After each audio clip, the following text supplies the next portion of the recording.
Finally, because nimeona akiwa pale kanisani ameongea, wacha nimjibu. Nimjibu si mjibu?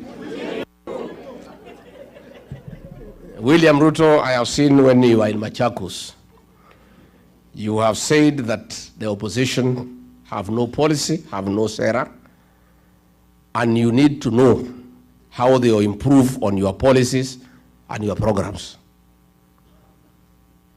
Mr. President, it is not possible to improve most of your programs. Your biggest program is lying. We obviously cannot improve on it. We want to bring a new government to put an end to lying. Mr. President, your legacy is abduction. How can we improve on abduction? We shall bring an end to abductions. Ladies and gentlemen, Gachagua is becoming the Kenyan Donald Trump. Why am I saying this? First of all, let me take you through on who was Donald Trump. Donald Trump spoke the American language. But if you're not happy in the U.S., if you're complaining all the time, very simply, you can leave. You can leave right now. Come back if you want. Don't come back. It's okay too. But if you're not happy, you can leave. He criticized the government of the day, the Democrats by that time. We're the most corrupt and incompetent president in our history. We're closer to World War III than anyone can understand. There's never been a time where we've been closer. We're inches away, and we have a man that literally can't speak. Donald Trump talked of the things that the Americans wanted to hear. As you know, 3 days ago, we officially defeated the worst president in the history of our country, crooked Joe Biden. Donald Trump made so many controversial statements that, of course, did not hurt Americans as such. Ladies and gentlemen, that is exactly what Gachagua is doing as you speak. Mr. President, your other big legacy is killing young children. How can you challenge us to improve on killing young children? We shall stop it and never allow it. Of course, it is mannerless for you to ask us to improve on raiding the payslip. You have raided the payslip. How can we improve on that? We must free the payslip and restore the dignity of the payslip and the payslip holder so that the middle class can create employment. Now, from the clip I just played, some of you could be wondering, who was he replying to? It is President William Ruto. And then, what did President William Ruto say? Mimi nimelaumiwa sana. I've been accused of over-promising. Sindio? Meambiwa na watu wengi, wewe umepromise kabisa Kenya, ulipromise. Mimi nataka niwaeleze, it is not over-promising. We are raising our ambition as a nation. Now, you can hear clearly that President William Ruto was trying to propagate some narrative within the church, just like he's used to. And let me tell you that Gachagua, in real sense, he just answered my prayers.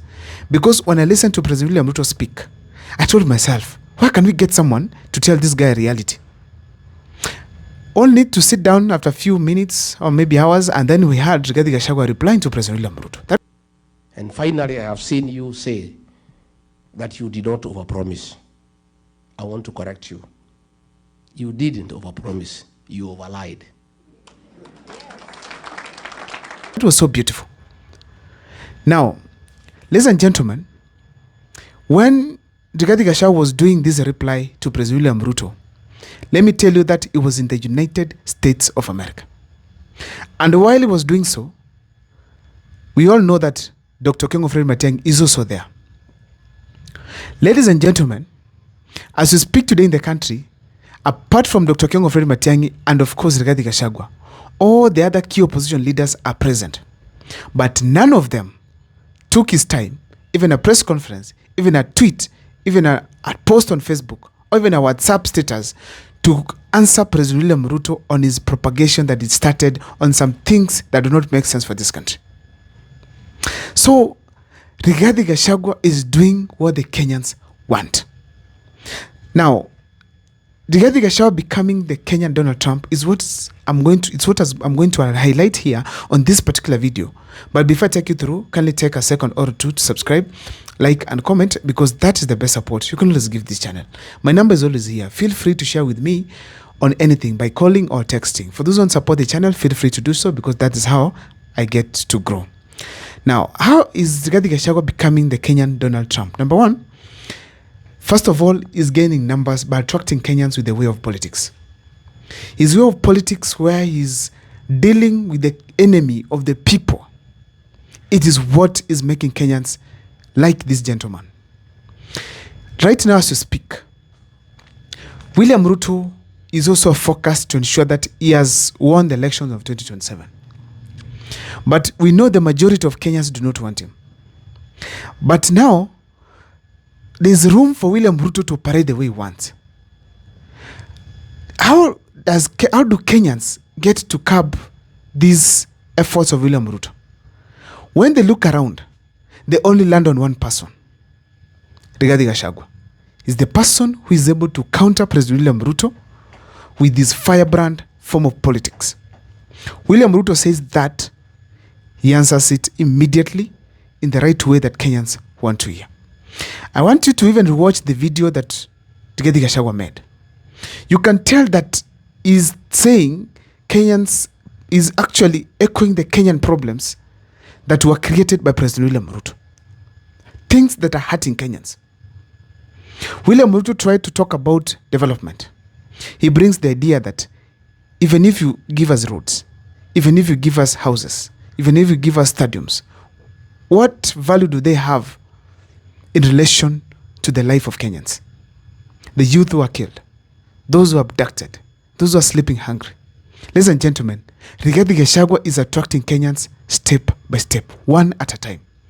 And this is a caution to every politician you have in this country, especially the opposition.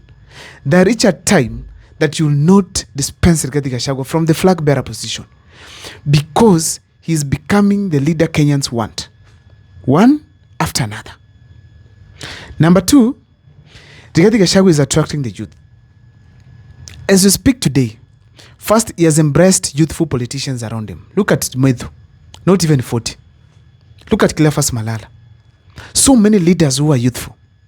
Apart from that, when William Ruto touches the youth of this country, Rigathi Gachagua comes up to speak against the youths, against the government who are touching the youths. So, if he becomes the voice of the youth, then how is it that the youth are not going to support him? Right now, as we speak, even within the opposition, is the closest to the youth. People are talking of Maraga, but the fact remains that Rigathi Gachagua is also a force that the youth are loving day by day. When he talks of abduction, it goes directly to the heart of the youths. When he talks of extrajudicial killings, we all remember the people who are lying in the parliament buildings, brains on the floor. Ladies and gentlemen, in a nutshell, Rigathi Gachagua is attracting the youths, which is going to be a big thing in 2027. Why? As Donald Trump did, he won the heart of the youth. And as we speak today, if Rigathi Gachagua wins the heart of the youths, then it will be the most popular in 2027, whether we like it or not. Unless these other leaders come up also try to reach the level Rigathi Gachagua is at right as we speak today. So, because all these other leaders are slightly trying to hold back, Rigathi Gachagua is taking over the market. Another thing that makes me say that Rigathi Gachagua is becoming a Kenyan Donald Trump, it is his political tactics and the firebrand politics. It's very aggressive. The tactics in the sense that he has even given himself a break to do what you call rejuvenation, get to the US, settle there, and deal with the group there that has been yearning to see him. And as we speak today, it is like Rigathi Gachagua is in Kenya because already in the US is taking over and people are able to pick, like me now, I'm able to pick what he's saying in the US that is affecting the people locally here. People are waiting for him to come back.